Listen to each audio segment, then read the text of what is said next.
On my son's wedding day, his new wife not only publicly shamed me as an absent mother, twisting every sacrifice I'd made, but then she shoved a plate of hot mashed potatoes right into my face. I just walked out. But her laughter died in her throat when someone shouted my name, revealing a truth that changed everything. My story isn't just about what happened next, but why. Like, share, and let me know where you're listening from. Eleanor Vance smoothed the silk of her simple navy dress, a flutter of nervous hope stirring in her chest. Tonight was Ethan's wedding reception, a celebration of his union with Seraphina Thorne, and despite the years of distance and strained silence, Eleanor harbored a quiet longing for reconciliation. Perhaps, in the warmth of this joyous occasion, the old wounds could finally begin to heal. She imagined a moment, a brief, genuine exchange with her son, a silent acknowledgement that the past, however difficult, was behind them. As she stepped into the grand ballroom, a symphony of muted chatter and the clinking of glasses enveloped her. Punctuated by the soft strains of a string quartet, she smiled faintly, a practiced gesture that rarely reached her eyes, and began to navigate the sea of unfamiliar faces. She noticed a few heads turn as she passed, a ripple of hushed whispers following in her wake. A woman in a shimmering gown nudged her companion, her gaze lingering on Eleanor with an unreadable expression. Eleanor dismissed it, accustomed to being an anonymous figure at such gatherings. Her focus remained on finding Ethan, on seeing his happiness radiate from the head table where he and Seraphina would soon preside. She spotted him across the room, his profile illuminated by the soft glow of the chandeliers, laughing easily with his new wife. A pang of something bittersweet, a mixture of pride and wistful longing, struck her. He looked truly happy. That was all that mattered, she told herself. Her search for a seat led her to the farthest reaches of the ballroom, a small, round table tucked away behind a towering floral arrangement. It was a table for stragglers, for distant acquaintances, or, as Eleanor now felt, for people best kept out of sight. The nearest family table, bustling with lively conversation and clinking champagne flutes, felt miles away. A familiar ache of isolation settled deep in her bones. This was precisely what she had expected. Yet the sting of it was no less sharp. It was a silent, eloquent statement of her place, or rather, her lack thereof, in Ethan's new life. The dinner service began, a flurry of uniformed waiters gliding through the room, presenting meticulously plated dishes. Eleanor watched the activity around her, the joyful interactions, the toasts being raised, the quiet intimacy shared among family members. She picked absently at the roasted chicken on her plate, her appetite having vanished somewhere between the entrance and her isolated table. The food, though beautifully presented, tasted of ash in her mouth. She felt a gentle touch on her arm and looked up to see her Aunt Clara. Her eyes, though kind, held a flicker of concern. Aunt Clara offered a small, sympathetic smile, a silent acknowledgement of Eleanor's predicament. Before excusing herself to rejoin her own table, Eleanor offered a tight-lipped smile in return, then resumed pushing a fork through her mashed potatoes.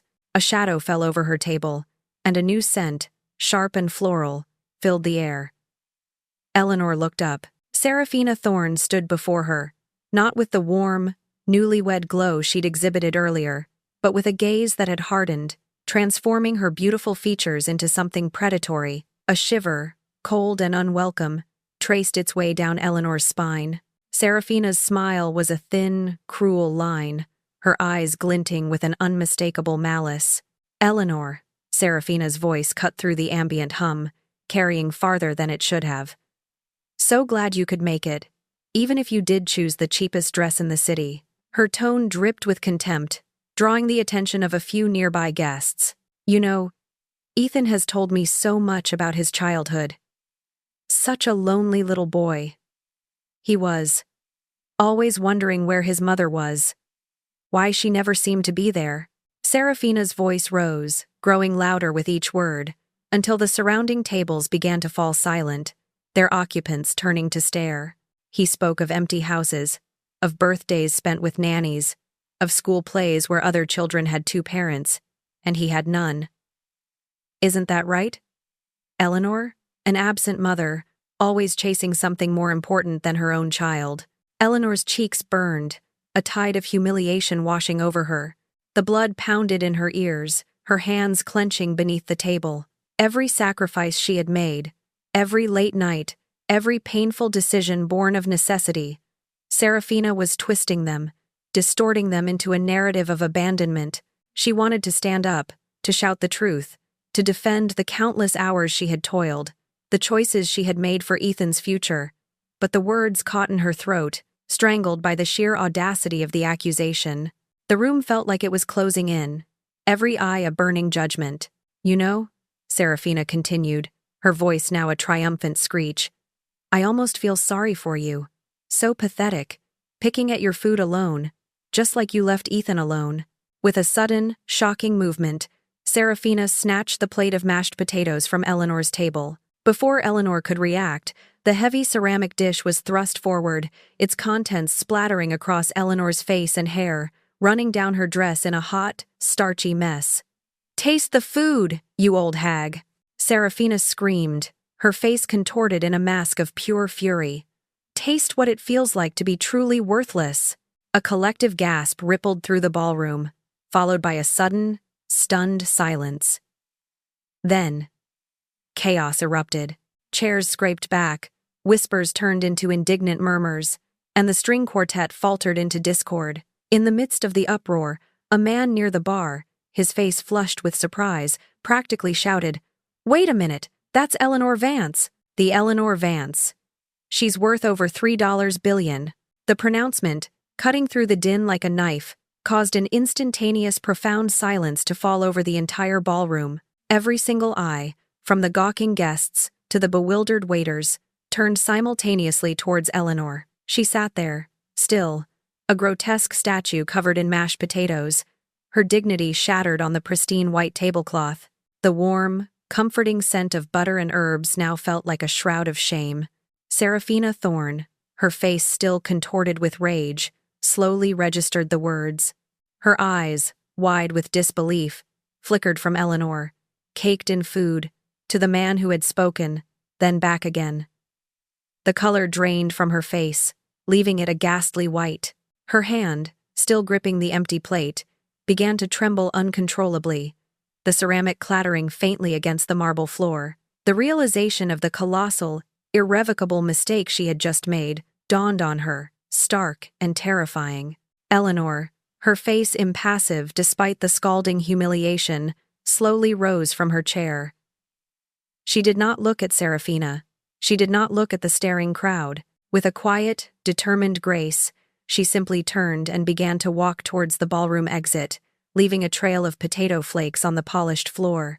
Behind her, a voice cut through the lingering silence, confused and laced with dawning horror. It was Ethan. "Mom, wait, $3 billion?" The question, incredulous and laced with desperation, echoed in the suddenly cavernous space. But Eleanor did not pause. She kept walking, her footsteps muffled by the lingering hush, until she was out of the ballroom and into the cool night air. That night, alone in the quiet solitude of her modest apartment, Eleanor stood before the bathroom mirror. The mashed potatoes clung to her hair, her face, her dress, a stark reminder of the evening's brutal humiliation. She picked a single potato chunk from her eyelashes, her reflection staring back at her, eyes clear and resolute. The years of struggling, of enduring, of building, had led to this. The world, her son, his new wife, had chosen to see only what they wanted to see, but no more. The quiet, simmering rage that had been buried deep within her for decades finally solidified into a single, unshakable resolve. She looked at her reflection, no longer a victim, but a woman reborn. Eleanor Vance decided to take action. 3 days after the wedding day humiliation, the silence in Eleanor's apartment was broken by the shrill ring of her phone. She hesitated, her finger hovering over the screen, already anticipating the source. It was Ethan. His voice, when she finally answered, was a stark contrast to the joyous tones she'd heard at the reception. It was cold, distant, and edged with a hard certainty she rarely heard from him. He didn't offer an apology for the wedding, nor did he ask after her well-being. Instead, he simply stated, "We need to talk." Meet me at the Old Mill Cafe tomorrow at 10. Alone. The demand left no room for negotiation, an echo of the accusation that had shattered the ballroom. Eleanor felt a weary sigh escape her lips. The moment she had dreaded, yet simultaneously prepared for, had arrived. The next morning, the cafe was bustling with the cheerful clatter of breakfast plates and the murmur of early conversations. Eleanor sat at a secluded booth, sipping her tea, her gaze fixed on the entrance. When Ethan walked in, he was not the radiant groom she had seen just days before. The joyful sparkle in his eyes had been replaced by a heavy suspicion, etched deeply around his mouth and in the furrow of his brow. He wore a dark, casual jacket, his posture stiff and unwelcoming. He scanned the room, spotted her, and walked directly to the booth, sliding in opposite her without a greeting. Eleanor noted the absence of Seraphina Thorne, a small, cold comfort mixed with a burgeoning suspicion. "Is it true, Mom?" Ethan's voice was low, strained, but held an undeniable edge of challenge. He leaned forward, his eyes boring into hers. "Are you really worth billions? $3 billion, they said?" The number hung in the air between them, heavy and accusatory. Eleanor took a slow breath, her fingers tightening around her teacup. This was it. The truth, finally, had to be spoken. She met his gaze steadily. "Yes, Ethan. It's true." She paused, allowing the words to settle, to sink into the chasm of his surprise and anger. "After your father died, I had nothing. We had nothing. His family, they wanted to take everything, including you, from me. They saw me as an obstacle, a woman without means, without a future." Her voice softened, a familiar ache surfacing. "I worked. Ethan. I worked relentlessly. Every single day. Every night. I worked for you, to put food on the table, to keep a roof over our heads, to give you a chance at a life they tried to deny us." She recounted those lean years, the sheer struggle to make ends meet, the crushing weight of single parenthood in the face of relentless opposition. "I started with nothing but grit and a fierce determination to protect you," she explained. "Then, I met Arthur Finch." She remembered Arthur clearly, a kind but struggling real estate owner with a small, dilapidated office and a big heart. "He saw something in me, Ethan, a drive, an understanding of the market. He mentored me, taught me everything he knew. He was close to giving up, his business failing. I learned quickly, and I brought a different kind of energy, a different vision. Eventually, he saw that I could take what he had built, or what was left of it, and make it something extraordinary. He sold me his company for a fraction of its potential value, knowing I would honor his legacy." Eleanor continued, her voice gaining a quiet strength. "I built an empire, Ethan, brick by brick, deal by deal. Not for luxury, not for fame, but for you, to create a fortress around you. To give you a real life, free from the burdens and dangers that come with inherited wealth and the vultures that circle it." She paused, looking at his stony face. "I wanted you to earn your own way, to find your own path, without the shadow of a vast fortune looming over every decision, every relationship. I wanted to protect you from fortune hunters, from people who would only see you for what you could provide, not for who you truly are." Ethan's chair scraped against the floor as he pushed back abruptly. His face was a mask of pain and resentment. "Protect me?" he scoffed, a bitter laugh escaping his lips. "You call that protection? You call letting me believe we were barely scraping by, watching me struggle, making me feel worthless because I couldn't provide more for myself, for you, for our family. You call that protection?" His voice rose, drawing hushed glances from nearby tables. "You let me think we were poor, Mom, for 30 years. I thought you were just a struggling working-class woman, always tired, always absent. I thought I had to fend for myself, to build everything from scratch, because that's what you taught me about our life." The depth of his resentment was a palpable force, a raw wound festering between them. "I spent my entire life feeling abandoned, feeling like I wasn't enough, because you were never really there." Eleanor felt a fresh wave of grief, a profound sadness at the misunderstanding that had spanned decades. "Ethan, It was more complicated than that, she tried to explain, her voice gentle. Your father's family? They were dangerous. They were powerful. If they had known I was building something, if they had known you were connected to significant wealth, they would have come after us. They would have used you as leverage. I had to disappear, to become invisible, to protect you from a much darker threat than just fortune hunters. But as she spoke, she saw his eyes glaze over, his jaw tighten. He wasn't ready to hear it, to accept the complexity of the past, to understand the true nature of the battle she had fought alone. He only saw betrayal. People like Serafina, Eleanor continued, her voice almost a whisper, hoping to plant a seed of doubt without directly attacking his wife. They are drawn to wealth, to power. They can see past the facade, Ethan, past the quiet life. He flinched as if struck.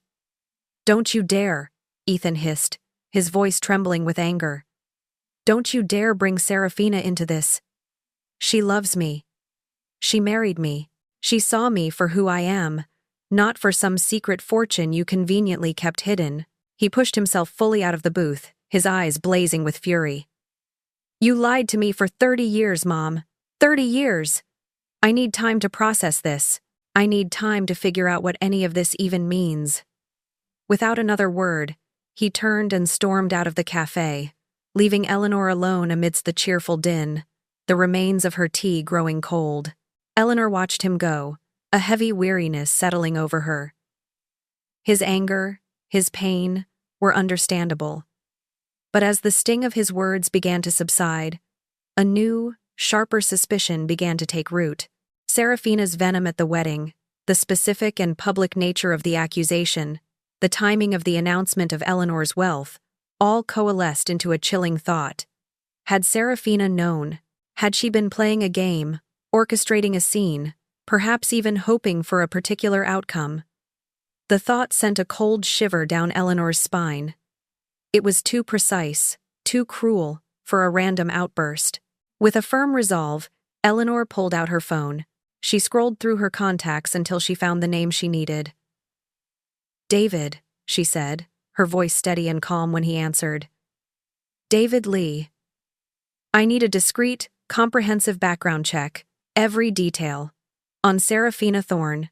She listened to his clipped, professional response, outlining the parameters of the investigation. And David, she added, her voice hardening. I need it yesterday. Hanging up, Eleanor looked out the cafe window, her gaze unfocused. The fight she had waged for decades, unseen and unspoken, was now out in the open. Her son was caught in the crosshairs, unwilling to see the danger. Eleanor knew, with a certainty that settled deep in her bones, that the battle had only just begun. She would protect her son, even if he didn't want her protection. 2 days after her tense encounter with Ethan, a thick, discreetly marked package arrived at Eleanor's apartment.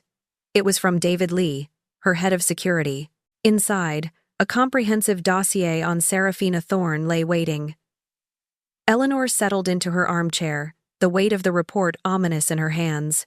As she delved into its pages, a chilling portrait began to emerge, not of a woman in love, but of a woman on a mission. The report began with a series of photographs, carefully salvaged from deleted social media accounts and archived profiles. They depicted Serafina, always radiant and impeccably dressed, but always beside significantly older, visibly wealthier men. Each image whispered of carefully cultivated charm, of a strategic alignment with opulence. Eleanor's gaze sharpened. This was not the innocent woman Ethan believed he had married. The narrative of Serafina's past unfolded with a disturbing consistency. The first detailed account centered on Daniel Sterling, the scion of a pharmaceutical fortune. Their relationship, which had seemed intense and promising, ended abruptly when Serafina vanished, taking with her a cool $20,000 from a joint account, leaving Daniel bewildered and financially lighter. The report meticulously documented the paper trail, the bank transfers, the quick disappearance. Next came Mark Jensen, a successful restaurant owner. Serafina had charmed her way into his life, culminating in a lavish engagement. However, the engagement was short-lived. Jensen discovered a series of unauthorized credit card transactions, all linked to high-end boutiques and luxury travel, made by Serafina. He broke off the engagement, a quiet, bitter end that had been carefully swept under the rug. The pattern continued with James Wilson, a brilliant but naive tech entrepreneur. Their relationship, too, had been marked by a sudden termination after James noticed a series of suspicious account transactions, small at first, then larger, always just below the threshold that would trigger immediate alerts. Serafina, ever the chameleon, had vanished from his life as smoothly as she had entered it, leaving behind only a trail of questions and depleted funds. As Eleanor absorbed each account, each carefully documented detail, the pattern became undeniable. This wasn't merely a string of failed relationships, it was a professional modus operandi. Serafina Thorne was a master manipulator, a woman who meticulously targeted wealthy men, building a facade of affection and commitment only to exploit them financially. The realization settled in Eleanor's stomach like a cold stone. Serafina hadn't just fallen in love with Ethan. She had targeted him, the man who was unknowingly connected to a vast fortune, a fact that had only recently been revealed to the world. A wave of dread washed over Eleanor, quickly followed by a surge of fierce, protective instinct. She reached for her phone, intending to call Ethan, to confront him with the damning evidence, to tear down the illusion Serafina had so carefully constructed. But before her finger could dial, a knock echoed at her apartment door. Eleanor froze, her heart thumping against her ribs. Who could it be? She glanced at the open dossier spread across her coffee table, its incriminating pages stark against the wood. Another knock, more insistent this time. She moved swiftly, sweeping the documents into a stack and shoving them under a cushion on her armchair, just as the second knock came.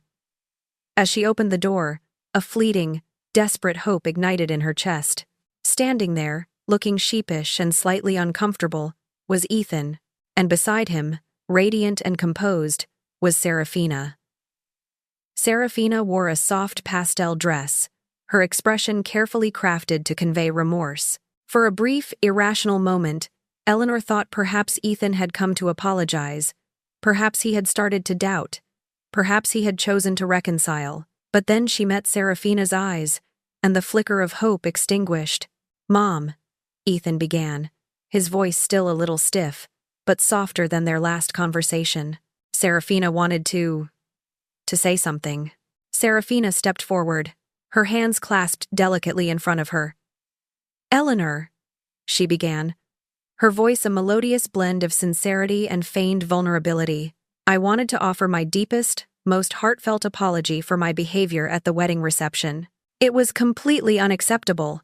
I was overwhelmed with emotion. You see." She paused, her eyes welling with carefully controlled tears. "Ethan has told me so much about his childhood, about how difficult it was for him, how lonely he felt without you always there. And I truly believe he misunderstood." Eleanor watched her performance, a masterclass in manipulation. Serafina was spinning a tale of misguided protectiveness, of a heart simply aching for her new husband's past sorrows. "I was so protective of him," Serafina continued, her voice trembling slightly, "hearing about his lonely childhood, and believing you were, well, that you were struggling financially, just like we were. I just lashed out. I didn't understand the full picture, Eleanor. I didn't know your situation, your incredible sacrifices. I just saw Ethan's pain, and I reacted out of pure, unthinking love." She reached for Ethan's hand, squeezing it gently, and he responded with a small, comforting pat. Eleanor observed her son, her heart aching. She saw the relief wash over his face, the tightening of his jaw softening, as he swallowed Serafina's carefully constructed narrative whole. His eyes, still carrying a flicker of confusion, now held a renewed faith in his wife. He wanted to believe her, desperately.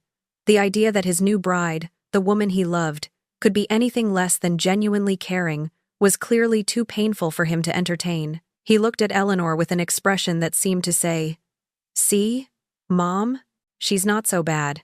She just cares about me." As Serafina concluded her apology, her eyes, momentarily meeting Eleanor's, held a flash of something cold and triumphant. Then, almost imperceptibly, her demeanor shifted. She smiled warmly at Eleanor, a picture of newfound camaraderie. "Eleanor, now that we know you're such an accomplished businesswoman, I'm just so fascinated. Ethan always said you worked so hard. What kind of business is it exactly? And how do you manage everything? Have you started thinking about estate planning? It's never too early, is it? Especially with such an impressive fortune."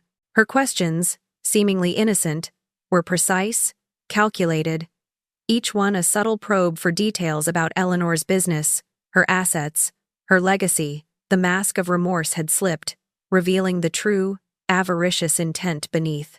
Eleanor knew then, with absolute certainty, that this visit was not for an apology, but for reconnaissance. As the conversation continued, Eleanor, ever the strategist, attempted to subtly glean more information from Serafina. "Tell me a little about your family, Serafina," Eleanor asked, her tone light and conversational.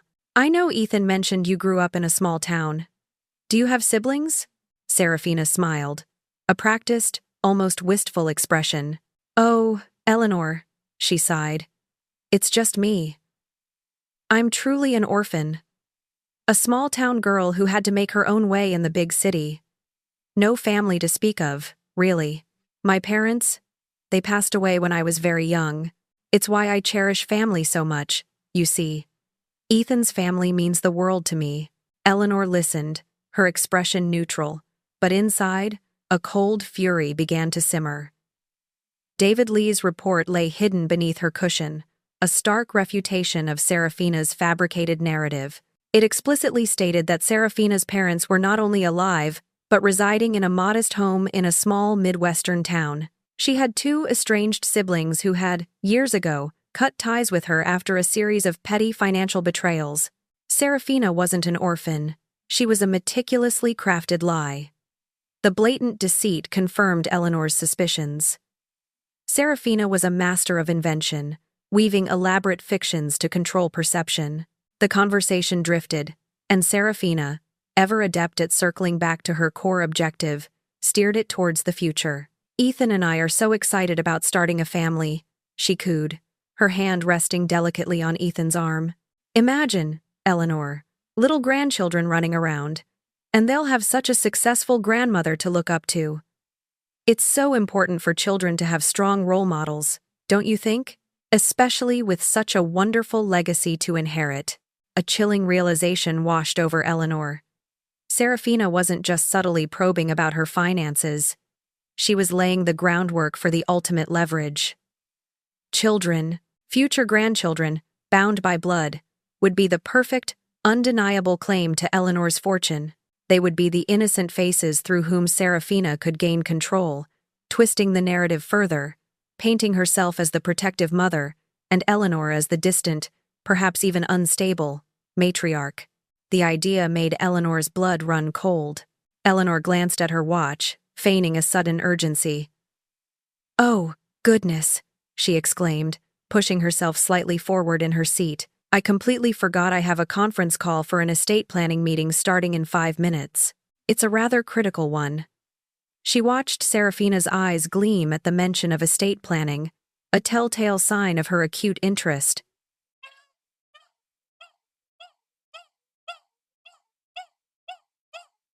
"I'm afraid I'll have to cut our lovely visit short." It was enlightening. Ethan, though slightly disappointed, accepted the excuse. "Right. Well, we should let you get to that, Mom. We just wanted to clear the air." He rose, pulling Serafina gently by the arm. "Of course," Serafina chirped, her disappointment masked by a practiced smile. "It was wonderful to properly reconnect, Eleanor. I hope we can do it again soon. Perhaps we can discuss those estate plans further? I'm quite interested in the best ways to secure a family's future." Eleanor offered a thin, polite smile. "Perhaps," she replied, her voice noncommittal. She watched them leave, her apartment feeling strangely cold once the door closed behind them. As soon as they were gone, Eleanor retrieved David Lee's dossier from under the cushion. She reviewed the timeline of Ethan and Serafina's relationship. It wasn't a chance encounter, not a serendipitous meeting of souls. Serafina had moved into Ethan's apartment building just weeks before their meet-cute at the local coffee shop. She had meticulously researched his social circles, his habits, his vulnerabilities. Eleanor saw it with crystalline clarity now.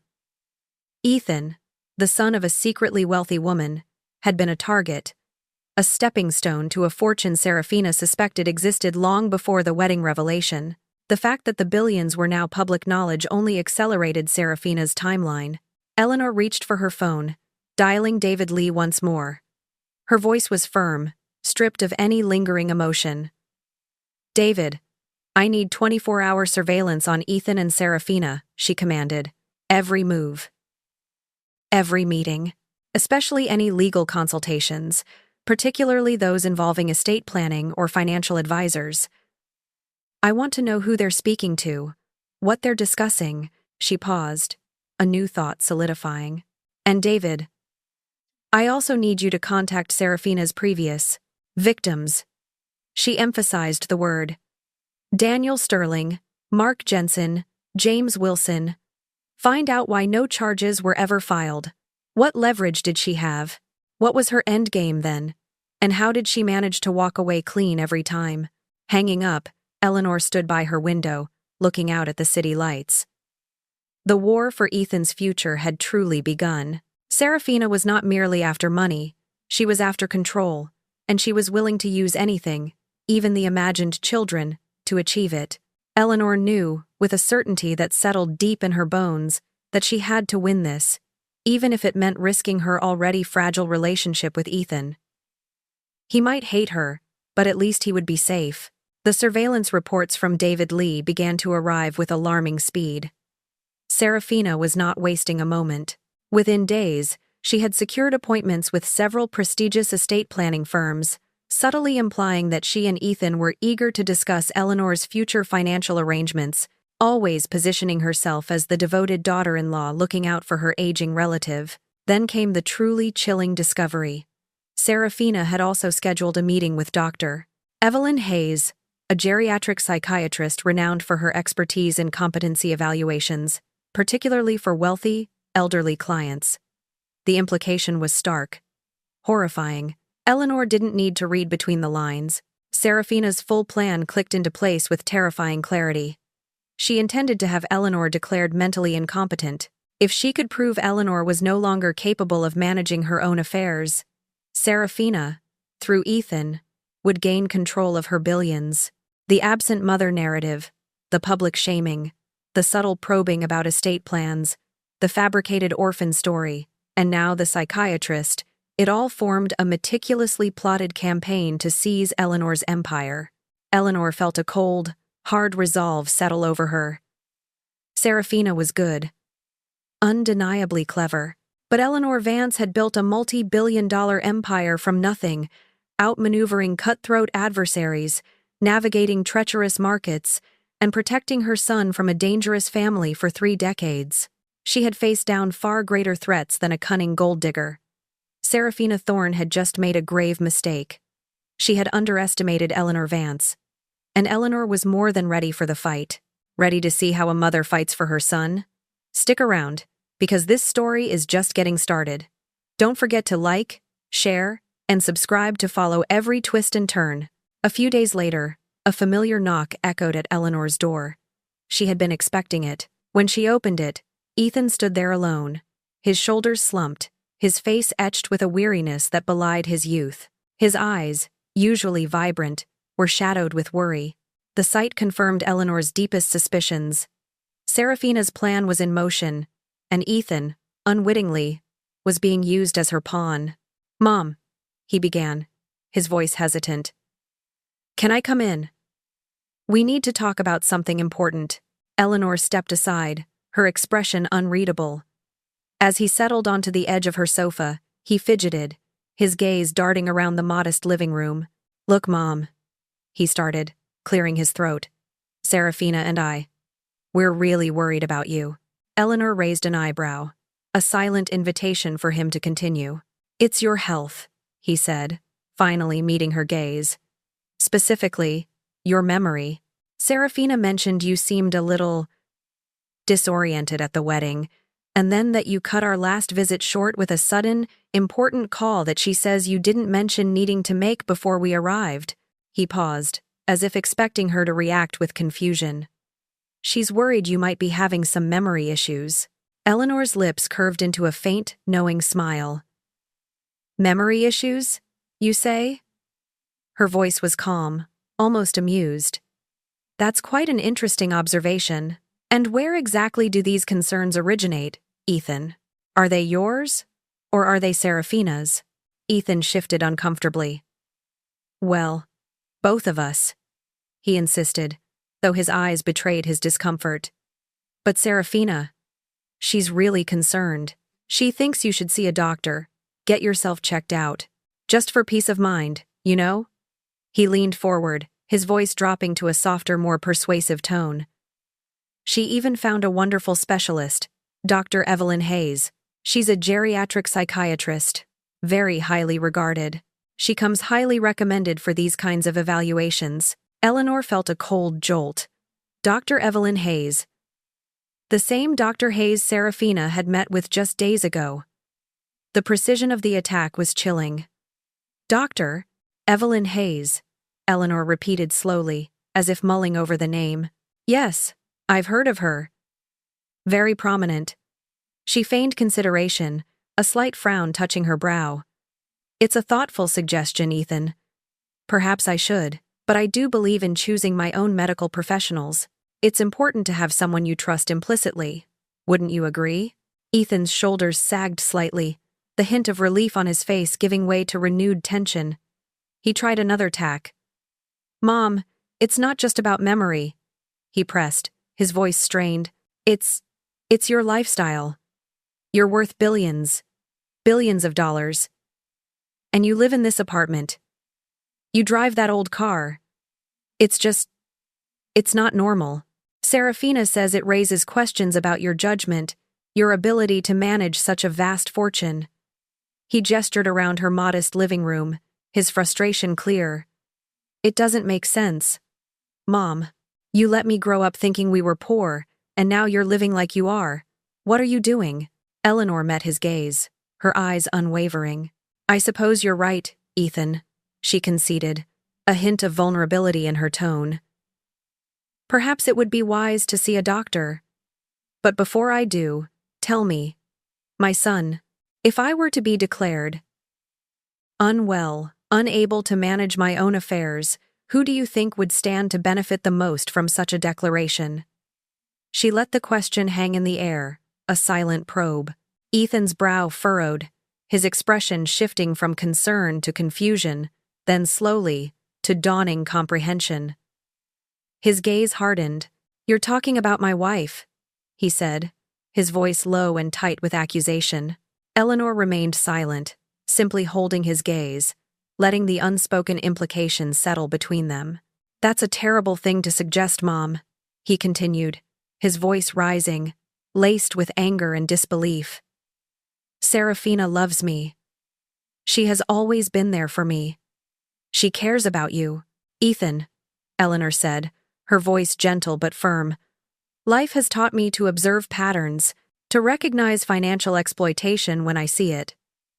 Some people are very good at creating illusions, at presenting one face to the world while operating with entirely different intentions behind closed doors. She paused, allowing her words to sink in.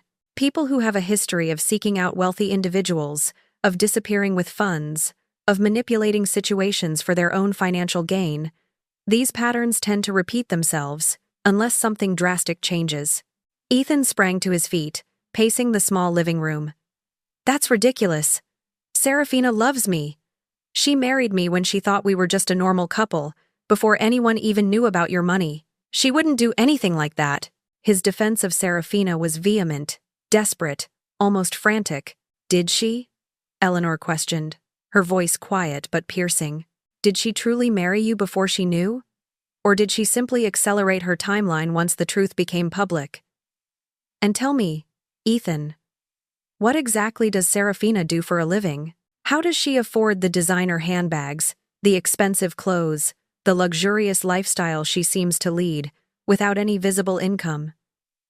Have you ever truly asked her? Ethan stopped pacing, his shoulders visibly slumping. He rubbed a hand over his face, looking deeply shaken. She's my wife, Mom, he whispered, his voice cracking slightly. We're trying to have children. We're building a life together. The vulnerability in his voice was genuine, raw. He was caught between his loyalty to Serafina and the insidious doubts Eleanor was planting. Eleanor knew this was the moment. He was wavering, hurting, but finally listening. She reached for a discreet folder that had been tucked beside her on the armchair, pulling out a stack of photographs and documents. She laid them carefully on the coffee table between them. Ethan, she said, her voice unwavering. These are not mere suggestions. These are facts. This is Serafina's past. She pointed to the first photograph. Serafina, smiling broadly, arm in arm with a much older, distinguished-looking man. This is Daniel Sterling, heir to a pharmaceutical fortune. Serafina disappeared with $20,000 from a joint account after their breakup. She slid another photo forward. This is Mark Jensen, a successful restaurant owner. He broke off their engagement after discovering unauthorized credit card use. And this, she gestured to the last photo, is James Wilson, a tech entrepreneur. His relationship with Serafina ended due to suspicious account transactions. Each of these men, Ethan, were independently wealthy. Each of these relationships followed a pattern of charm, intimacy, and then financial exploitation. Eleanor watched his face as he absorbed the images, the cold, irrefutable evidence. His eyes, fixed on Serafina's smiling face in the photographs, slowly widened, a flicker of horror dawning in their depths. The illusion was beginning to crack. Ethan's hands trembled violently as he picked up the folder. His fingers traced the edges of the photographs, Serafina's smiling face beaming up at him from each glossy print, her arm entwined with a different wealthy man. The color drained from his face, leaving him pale and drawn. He flipped through the documents, the cold, hard facts of bank transfers, credit card statements, and police reports detailing Serafina's calculated charm and subsequent disappearances. A gasp escaped his lips, raw and filled with a pain that ripped through Eleanor's heart. "Where did you get these?" he choked out, his voice hoarse with disbelief and burgeoning anger. His eyes, now wide and accusing, shot to Eleanor. "You had my wife investigated." Eleanor met his gaze calmly, her voice steady. "Ethan, your wife was a stranger who publicly humiliated me, assaulted me, and then, immediately after learning of my wealth, suddenly became interested in reconciliation and my estate planning. Would you not investigate a stranger who attacked you and then tried to insinuate themselves into your finances?" She paused, allowing the logic to sink in. "My suspicions were aroused that day, Ethan. My instincts have rarely been wrong when it comes to protecting what's mine." She reached for her phone, tapping a few buttons. "I had David reach out to her previous associates. He managed to secure this." She pressed play on an audio file, placing the phone on the coffee table between them. The voice that emerged was deep, weary, and tinged with a lingering bitterness. It was Daniel Sterling, the pharmaceutical heir. His words painted a vivid picture of Serafina's calculated charm, her careful cultivation of intimacy, the subtle probing for financial details, and the eventual, cold-blooded betrayal. "She made me feel like I was the only man in the world." Sterling's voice resonated, devoid of emotion. "She made me believe she loved me. But it was all a game. She only ever saw the balance in my bank account." Ethan's face crumpled as he listened, the last vestiges of his denial shattering around him. The sound of Sterling's voice, so devoid of affection, echoing the hollow betrayal of the photographs, struck him like a physical blow. He buried his face in his hands, a low moan escaping his lips. "How long, Mom?" he mumbled, his voice muffled by his palms. "How long have you known?" "I suspected the day after the wedding, Ethan," Eleanor admitted gently, reaching out a hand but stopping herself before touching him. She knew he needed space. The pieces didn't fit. Her sudden apology, Her questions about my estate, her exaggerated concern for your childhood. It was all too convenient. But I needed proof. I knew you wouldn't have believed me without it. I couldn't risk you pushing me away again without undeniable evidence. He lifted his head, his eyes red-rimmed and filled with unspeakable pain. What am I supposed to do now? He whispered, his voice cracking. He looked utterly lost, adrift in a sea of betrayal. Everything feels like a lie. Both of you. My whole life. You have a choice, Ethan, Eleanor said, her voice firm but laced with compassion. You can try to save your marriage to a woman who has demonstrably proven herself to be a con artist, or you can save yourself. People like Serafina don't change, my son. They are predators. They adapt their methods, but their nature remains the same. Ethan shook his head, a desperate hope still clinging to his voice. I want to save both, he insisted, though the words sounded hollow even to him. I love her, Mom. We got married.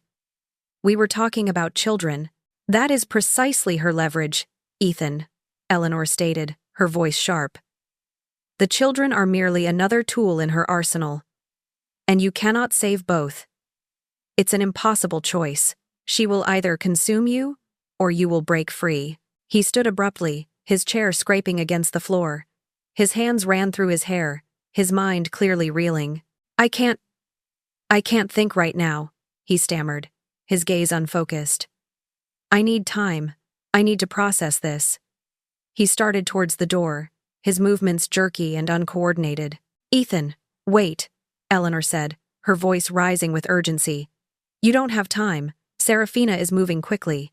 She's already met with estate planning attorneys. She's even scheduled an appointment with a geriatric psychiatrist who specializes in competency evaluations. She intends to have me declared mentally incompetent to seize control of my assets through you. He paused, his back to her, and let out a bitter, humorless laugh. Incompetent? He scoffed. And you think I'd let her? After all this? He turned, his eyes flashing with raw anger, directed at both of them. I don't know what to believe anymore. I've been lied to by everyone. By you, about who you are.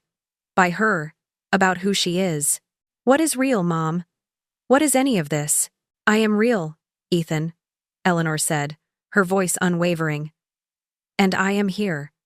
You may be angry with me now. For my choices, for my secrets, but I have always fought for you. Always protected you. Always loved you. And I will continue to do so. He didn't respond, simply stared at her for another long moment, his face a complex mixture of pain, anger, and utter confusion. Then, he turned and walked out, closing the door softly behind him. Eleanor watched him go, a profound weariness settling over her. The silence in the apartment felt heavy, laden with unspoken truths and shattered dreams. She knew this was far from over. Ethan was hurt, but he was also reeling, vulnerable. She couldn't afford to let Serafina exploit his pain. She picked up her phone, dialing David Lee once more. David, she said, her voice cold and resolute. Accelerate everything. I want those reports on Serafina's previous victims finalized, and I need you to arrange a meeting for me, with an agent from the FBI's Financial Crimes Unit. The sooner, the better. This was no longer just about protecting Ethan from Serafina's schemes. It was about exposing a professional criminal and ensuring she could never hurt anyone else. 2 agonizing weeks passed without a single word from Ethan. Eleanor's apartment felt emptier than ever, but the constant flow of surveillance reports from David Lee kept her tethered to the reality of the unfolding drama. Serafina, emboldened by Eleanor's silence and Ethan's apparent withdrawal, had wasted no time. The reports detailed their move into a lavish luxury apartment in a high-rise building, a stark contrast to Ethan's previous modest living arrangements. Serafina had also begun introducing Ethan to a string of financial advisors, all specializing in managing generational wealth and complex estate planning. It was clear Serafina was tightening her grip, preparing to make her move. Eleanor knew she couldn't wait any longer. She had to force the issue, to draw Serafina out into the open. With a deep breath, she picked up her phone and dialed Ethan's number. When he answered, She consciously modulated her voice, infusing it with a subtle tremor, a hint of frailty, a touch of confusion. "Ethan, darling? Is that you?" she began, her voice a little too soft, a little too unsure. "It's your mother. I've been thinking. My head hasn't been quite right lately. Things seem so overwhelming." A pause, then Ethan's voice, cautious but tinged with what sounded like relief. "Mom, are you all right?" "Oh, I think so, dear," Eleanor continued, her voice wavering slightly. "Just a bit tired. All this talk about money. It's too much for an old woman like me. Serafina, she was right, you know, about me needing to plan for the future. I think I'd like to have you both over for dinner this Saturday. To clear the air. And to talk about making some changes to my estate planning. It's getting too complicated." A beat of silence, then Ethan's voice, a wave of palpable relief washing over his words. "Dinner? Mom, that's wonderful. Serafina and I would love to. Saturday, you said?" "Yes, Saturday," Eleanor affirmed, allowing a touch more confusion into her tone. "Around 7? I just want to make sure everything is sorted, with my finances, and I want to discuss it with both of you. Family, you know, it's so important to trust family." "Of course, Mom," Ethan agreed quickly, his previous tension replaced by a newfound ease. "We'll be there. Thank you." Eleanor hung up, her feigned frailty instantly dropping away. Her eyes, now sharp and resolute, fixed on the receiver. She immediately called David Lee. "David," she commanded, her voice crisp and clear. "Saturday night. My apartment. I need full audio and video surveillance, discreetly installed, no trace left behind. I want every single word, every gesture, captured. And I need someone monitoring live." Over the next 2 days, Eleanor meticulously prepared for her performance. She chose an old, faded house address that hung loosely on her frame, accentuating a fabricated fragility. She deliberately left her hair unkempt, a few stray strands falling across her forehead, a touch of pale makeup to highlight the lines around her eyes, a slight slump to her shoulders. She wanted to embody the image of an aging woman, overwhelmed and slightly bewildered, exactly what Serafina and Ethan expected to see. Saturday evening arrived. Ethan and Serafina appeared at her door promptly at 7. Ethan looked nervous, a mix of apprehension and hope in his eyes. Serafina, however, radiated a quiet triumph. She had chosen a soft, conservative outfit, projecting an image of concerned daughter-in-law, her earlier malice completely masked. "Eleanor," she cooed, enveloping her in a brief, almost theatrical hug. "It's so good to see you. You must be exhausted. Don't worry. We're here to help you with everything."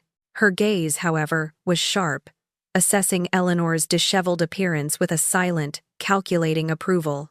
The dinner Eleanor served was deliberately mediocre. Overcooked roast chicken, slightly burnt vegetables, and bland mashed potatoes, a culinary reflection of her supposed declining abilities. She watched Serafina politely pick at her food, a small, knowing smile playing on her lips. Ethan, meanwhile, ate with a hesitant appetite, his gaze often darting between his mother and his wife. As they ate, Eleanor launched into her performance. "Oh, these potatoes," she murmured, pushing them around her plate. Are they quite right? I can't seem to remember how to make them like I used to. And the numbers, Ethan. All the numbers for the business. It's just so much. It's overwhelming, truly. I keep forgetting things. Small things, you know. Important details. David keeps sending me reports, but sometimes I can't make sense of them." She sighed heavily, pressing a hand to her forehead. "It's all becoming such a burden." Serafina's eyes gleamed, a predatory glint she quickly hid behind a mask of sympathetic concern. "Oh, Eleanor, dear," she said, reaching across the table to pat Eleanor's hand. "It sounds like you're under a lot of stress. You've worked so hard for so many years. Perhaps it's time you let someone else take the reins." Ethan and I would be more than happy to help you manage everything. Wouldn't we, darling? She turned to Ethan, who nodded, albeit a little stiffly. Yes, Mom, Ethan chimed in, though his voice lacked Serafina's practiced enthusiasm. Family, Eleanor repeated, her voice soft, as if cherishing the word. Yes, family. Perhaps Serafina was right, Ethan. About seeing that Dr. Hayes? Just to make sure everything's in order. And then we can update the will.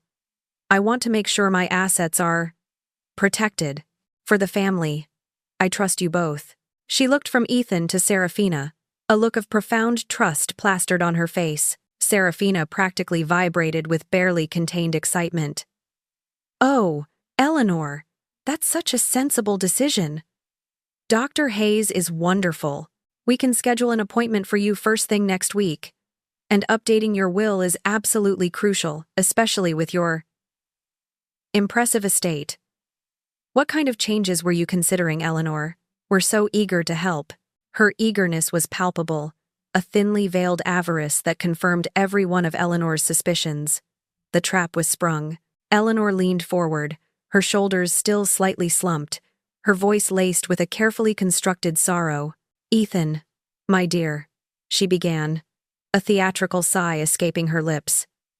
I know I haven't always been the mother you deserved. I was absent. I was focused on other things, and I carry that regret every single day. She paused, letting the feigned remorse hang in the air, watching Ethan's face soften, a glimmer of the old longing for his mother's affection shining through the hurt. But it's not too late. Is it?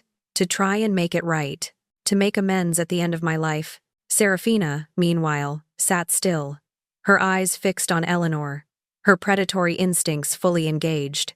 I've been thinking, Eleanor continued, her voice growing slightly stronger, a touch of urgency in her tone. With this Dr. Hayes' appointment coming up on Tuesday, and all this talk about my memory. My lawyer, he suggested something.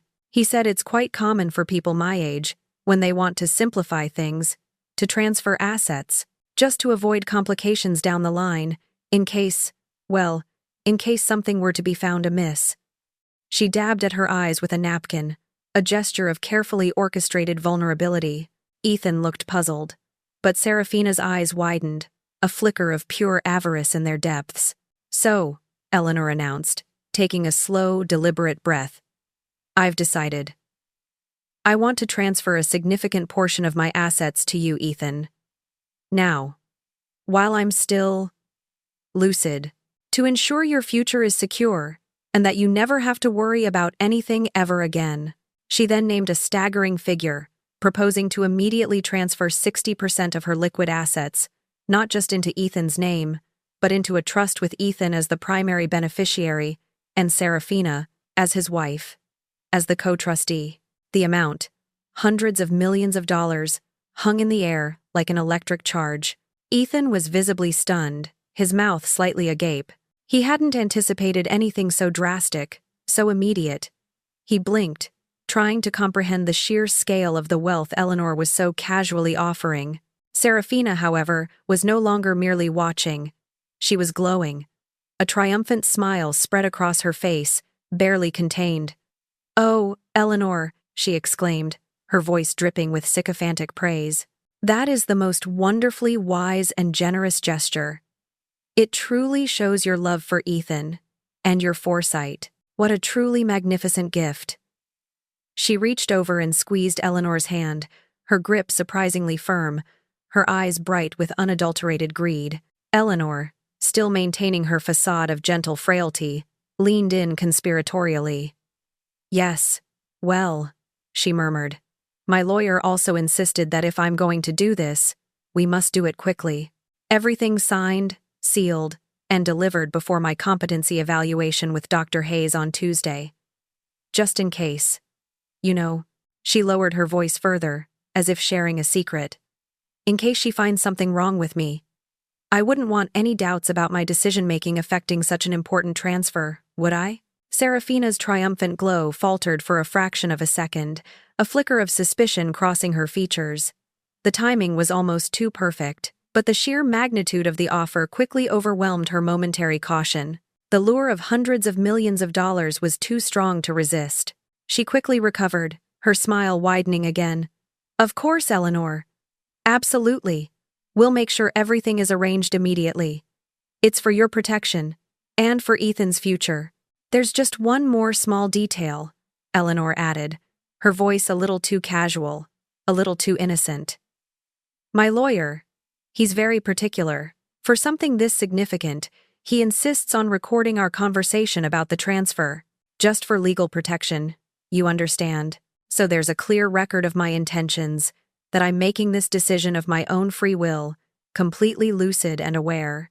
Serafina's mask slipped again, a fleeting expression of calculation, a momentary tightening around her eyes. A recording. That introduced an element of risk. But the prize was so immense, the perceived frailty of Eleanor, the imminence of the that could not be missed. The risk was acceptable, especially if Eleanor truly believed she was protecting herself. Of course, Eleanor. Serafina quickly agreed, her voice smooth once more. Transparency is key in these matters. We completely understand. It's absolutely the right thing to do. Her eyes, however, were not looking at Eleanor, but darting around the room, perhaps searching for hidden cameras, for any sign of the recording device. She found none, of course. David Lee was a professional. Now fully invested, Serafina's suggestions came thick and fast. We should engage the best lawyers, Eleanor, and excellent financial advisors to expedite this process. Perhaps Ethan could even take a more active role in your business, starting now? To learn the ropes, prepare him for the responsibilities of such a fortune. Her words, ostensibly helpful, were thinly veiled directives, her mind already racing with plans to seize control. As the evening concluded, Serafina hugged Eleanor tightly, her voice practically purring with gratitude. Thank you, Eleanor. Truly. This is a wonderful, wonderful gift. We will cherish it. And you. Her eyes, over Eleanor's shoulder, met Ethan's, a look of triumphant ownership passing between them. Eleanor watched them leave, a small, subtle smile touching her lips. As Serafina led Ethan out the door, Eleanor caught a glimpse of her son's face. He looked relieved, almost hopeful. He believed she was genuinely trying to make amends, to reconcile, to finally be the mother he had always longed for. The thought brought a fresh pang of pain, but also a renewed resolve. He wouldn't understand the full truth until it was too late to turn back, but he would be safe. Exactly 1 hour after they left, Eleanor called David Lee. Confirm the recordings, David, she stated, her voice devoid of its earlier frailty, now sharp and commanding. Audio and video. Clear and comprehensive? Crystal clear, Miss Vance, David responded, his voice professional. Every word. Every gesture. We have everything. Excellent, Eleanor said, a steely resolve in her tone. Now, contact FBI agent Ramirez. Tell him we have compelling evidence of elder fraud, attempted coercion, and a pattern of financial exploitation. Tell him it's time to move. The trap had been set, and Serafina had walked right into it. The call came precisely at 6 a.m. on Tuesday morning, just hours before Eleanor's scheduled competency evaluation with Dr. Evelyn Hayes. The shrill ring shattered the pre-dawn quiet, jolting Eleanor awake. She knew, even before she looked at the caller ID, who it would be. Ethan. His voice, when she answered, was raw, shaken, almost unrecognizable. Mom, he choked out, his voice thick with emotion. Serafina. She's been arrested. Eleanor listened calmly as Ethan, still reeling, recounted the events of the early morning. FBI agents, led by Agent Ramirez, had arrived at their luxury apartment before dawn. They had charged Serafina Thorne with elder fraud, conspiracy, and financial crimes across state lines. They had presented Ethan with an overwhelming dossier of evidence, not only the recorded confession from Eleanor's apartment, but also the damning testimony and detailed accounts from Serafina's previous victims. Daniel Sterling, Mark Jensen, James Wilson. Each story echoing the same calculated pattern of charm and exploitation. The cold, hard reality of Serafina's deceit had been laid bare for him. An hour later, Ethan arrived at Eleanor's apartment, looking utterly devastated. The last few days, culminating in his wife's arrest, had aged him significantly. His eyes were red-rimmed, his shoulders slumped, and a deep crease of pain was etched between his brows. He looked like a man whose entire world had been pulled out from under him. He sank onto the sofa, unable to meet Eleanor's gaze for a long moment. "How long, Mom?" he finally whispered, his voice hoarse with pain. "How long did you know she was like this?" "Since the day after your wedding, Ethan," Eleanor confirmed softly, sitting opposite him. "I tried to tell you then, in the cafe, that there were people like Serafina, but you weren't ready to listen. You defended her fiercely." He nodded slowly, a single tear tracing a path down his cheek. "I know. I wanted to believe it was real. Our marriage. Our life together." He looked up, his eyes filled with a profound sorrow. "My entire marriage was a lie. Everything she said, everything she did. It was all about your money, wasn't it? About what she could get from me because of you." The realization of his profound betrayal was a tangible weight in the room. "She found every single one of my weaknesses, Mom. My longing for family, for a partner, for a future. She used it all." "People like Serafina," Eleanor explained gently. "They are masters at finding your wounds. They seek out the parts of you that are broken or unfulfilled, and then they pretend to be the medicine. They tell you exactly what you want to hear, and they create an illusion so convincing you desperately want to believe it's real." Ethan ran a shaky hand through his hair.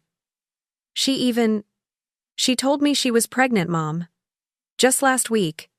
She said we were going to have a baby." He looked up, his eyes pleading for confirmation, for some explanation. "It was the ultimate leverage, wasn't it?"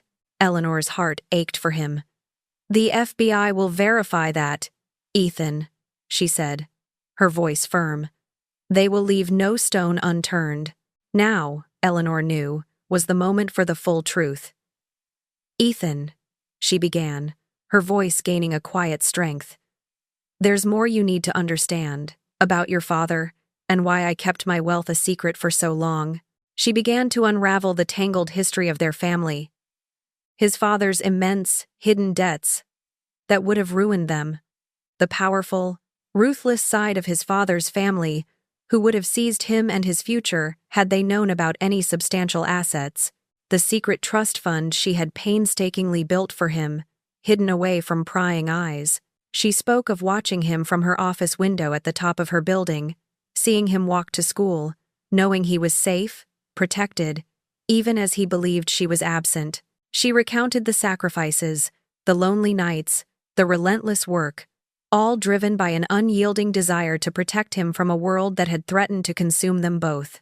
As Eleanor spoke, Ethan listened, tears streaming down his face. The long-held resentment, the bitterness of a perceived abandonment, began to dissolve, replaced by a dawning understanding, a profound awe at the sheer scale of his mother's hidden protection and immense sacrifices. He saw not an absent mother, but a warrior who had fought an unseen war for his very existence, for his freedom, for his future. He reached across the table, taking Eleanor's hand, gripping it tightly. The unspoken apology, the realization, the reconciliation, flowed between them, deeper than any words could convey. Just then, Eleanor's phone rang. It was Agent Ramirez. "Miss Vance," he said, his voice crisp and professional. "Just wanted to confirm a few things. Dr. Evelyn Hayes has been arrested for her role in facilitating fraudulent competency evaluations. And regarding Serafina Thorne's alleged pregnancy, our forensics team confirms the test was bought online and manipulated. There was no actual pregnancy." Eleanor looked at Ethan, who had overheard the conversation, a fresh wave of shock and disbelief washing over his face. "Serafina, even after being caught, attempted to frame you, Miss Vance," Agent Ramirez continued. "Claimed coercion, emotional distress, said you were manipulating her, but the recordings from your apartment combined with the evidence of her extensive history of financial crimes, leaves no room for doubt. She's looking at significant time. Eleanor hung up, a profound sense of justice settling over her. Ethan looked at her, his eyes still brimming with tears, but now also with a fierce determination. "I need therapy, Mom," he admitted, his voice raw but resolute. "I need to understand how I could have been so blind, so manipulated. And I want to learn the family business. All of it. No more secrets. No more lies. I want to build something real. With you." 6 months later, the Vance Group flourished.